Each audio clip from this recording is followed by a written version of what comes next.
In the last video, we talked about the idea behind Angular. Today, we stopped talking and we actually built something. But before we even write one line of code, I want to show you something interesting. When you create a new Angular project, Angular generates a bunch of files and folders for you automatically. Most tutorials just skip this part. They say, okay, now open this file and just move on. We're not going to do that because here's the thing. If you don't understand why each folder exists, Angular is going to be feel confusing forever to you. But once you understand the structure, everything else becomes easy. So stay with me for the next few minutes. It will save you hours of your confusion later. One quick question to you guys. Do you know why Angular projects always look the same no matter who built them? Every Angular developer in every company sees almost the same folder structure. That is not by accident. By the end of this video, you will understand exactly why this happens and you will never be confused by Angular project ever again, even built by someone else. Let's start from zero. To create an Angular project, we use something called Angular CLI. CLI means command line interface. Think of it like a helper tool. Instead of creating every file by hand, you just give the CLI command and it creates everything for you. To install it, open your terminal and type npm install -g @Angular CLI. This installs Angular CLI globally on your system so that you can use it anytime in any folder. Once it is installed, you can check it by using ng version. If you see the version number, then you are ready to go. Now here's something interesting. This one command you are about to run, ng, is doing a lot of work behind the scene. It's just not making one file, it's setting up a small project with routing, testing, configuration and more. Let's see what happens actually. Now type this command in the terminal at your desired location, ng and your first type name.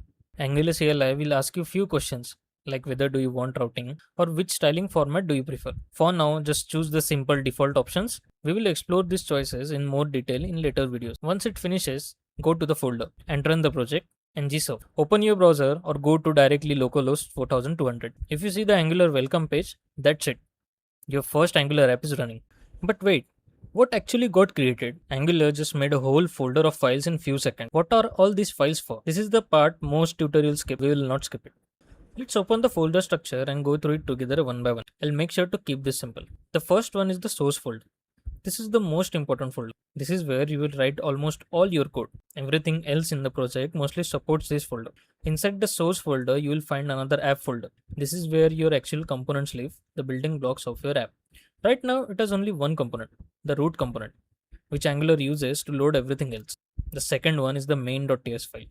This file is the starting point of your whole application. Angular reads this file first and it tells Angular start here and load the root component. The third one is your index.html file. This one is the HTML file of your entire Angular app. You'll notice it's almost empty, just one tag in it, like app root.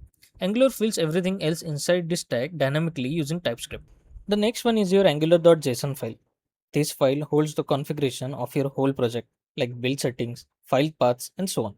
You won't touch these files often as a beginner, but it's good to know that it exists. And the next one is your package.json file. This is not an Angular only file. Every Node.js project has this. It lists down all the packages your project depends on. And now here's the interesting part I promised earlier. Remember what I said that every Angular project almost looks same, and this is the reason why. Angular CLI generates the exact structure every single time for every developer. So if you understand this once, you can open any Angular project in the world at any company and you will already know where to look.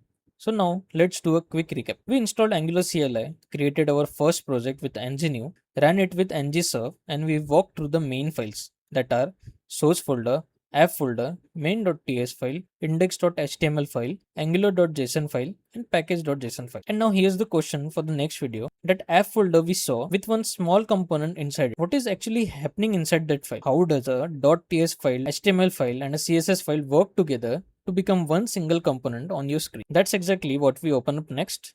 Thank you for watching this video. Make sure to subscribe. Bye.